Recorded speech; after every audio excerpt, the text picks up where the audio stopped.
वडा बघा काय जबरदस्त दिसतोय.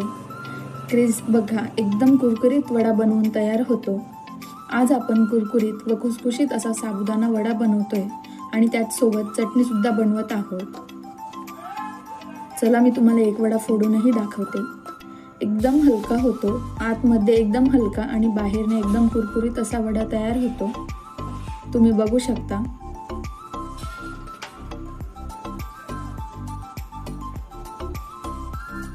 एकदम असे टम्म फुगलेले वडे तयार झालेले आहेत.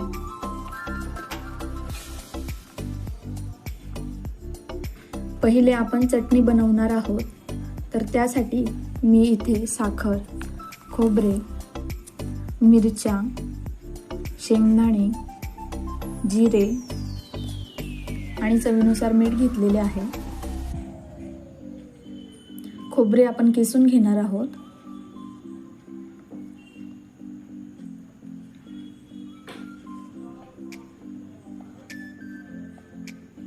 शेंगदाणे आपल्याला चांगले भाजून घ्यायचे आहे.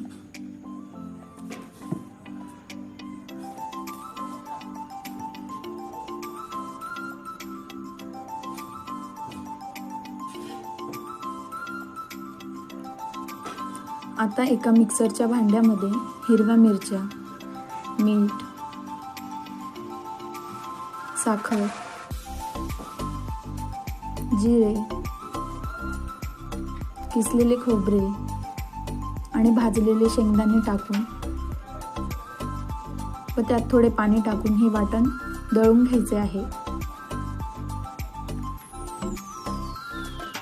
एका कढईमध्ये तेल किंवा तूप टाकून त्यात हे वाटण घालावे.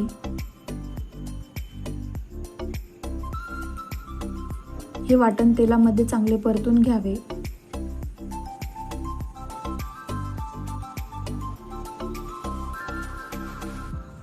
तेलामध्ये एकदम चांगले शिजू द्यावे, म्हणजे ते वाटण शिजले की चवदार लागते.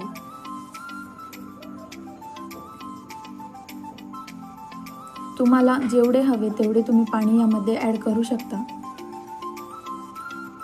तुम्हाला चटणी किती घट्ट हवी आहे यावर अवलंबून आहे. मंद आचेवरती आपल्याला ही चटणी शिजू द्यायची आहे. बघा, चटणी चांगली उकळते आहे. चांगली उकळी आलेली आहे या चटणीला. मंद आचेवरती ही चटणी आपल्याला शिजू द्यायची आहे.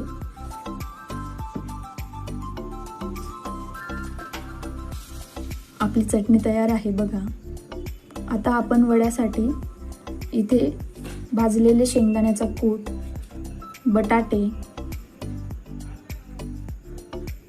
हिरवी मिरची आणि जिरे यांचं मिश्रण घेतलेलं आहे.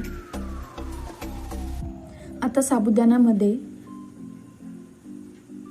शेंगदाण्याचा कूट, हिरवी मिरची आणि जिऱ्याचं वाटण घालणार आहोत. यामध्ये उकडलेले बटाटेही घालायचे आहे.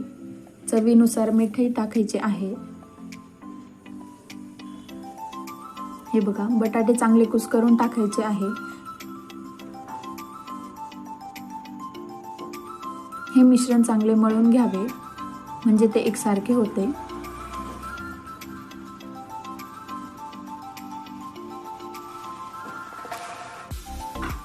तुम्ही बघू शकता, अशा प्रकारे हे मळून घ्यायचे आहे.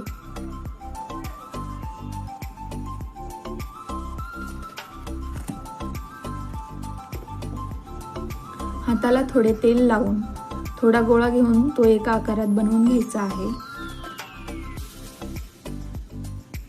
बघा, कृतीत दाखवल्याप्रमाणे तुम्हाला बनवायचा आहे. तो गोळा घेऊन तो थोडा चपटा करायचा.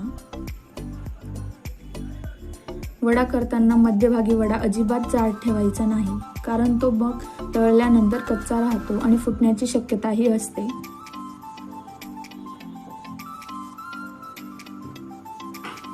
सगळेच वडे असे बनवून घ्यायचे आहे. एकीकडे तेल चांगले कडकडीत तापवून घ्यायचे आहे आणि त्यामध्ये हे वडे त्यात सोडायचे आहे.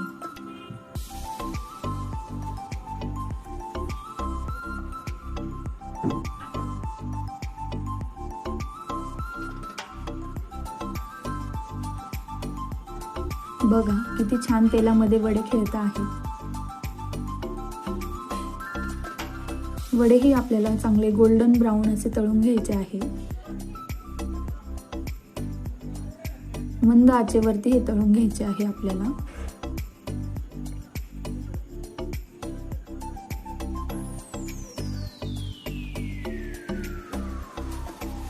बघा कलर हा येत आहे आणि वडाही किती छान झालेला दिसतोय आपल्याला।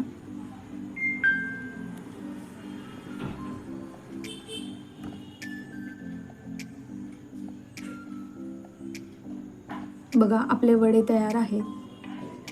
किती छान वडे तयार झालेले आहेत बघा तुम्ही एकदा। अशाच प्रकारे सर्व वडे आपल्याला तळून घ्यायचे आहेत। तुम्ही बघू शकता अतिशय छान कलर आलेला आहे, गोल्डन ब्राऊन, क्रिस्पीही झालेले आहे। किती छान वडे तयार झाले बघा। चटणीही आपली झाली आहे। तुम्ही दह्यासोबतही खाऊ शकतात आणि चटणीसोबतही खाऊ शकतात। तुम्हाला हवी असल्यास तुम्ही चटणीमध्ये कोथिंबीरही घालू शकता। बघा वडा आतून किती हलका झालेला दिसतोय आपल्याला आणि बाहेरने एकदम कुरकुरीत असा वडा दिसतोय। तुम्ही एकदा नक्की बनवून बघा, चवही अतिशय छान लागते। रेसिपी आवडली असल्यास लाईक करा, शेअर करा आणि सबस्क्राईब करा। आपला कुरकुरीत व खुसखुशीत असा साबुदाणा वडा तयार आहे आणि त्यासोबत चटणीही। पुन्हा भेटूयात अशा मस्त खमंग रेसिपी सोबत। तोपर्यंत धन्यवाद।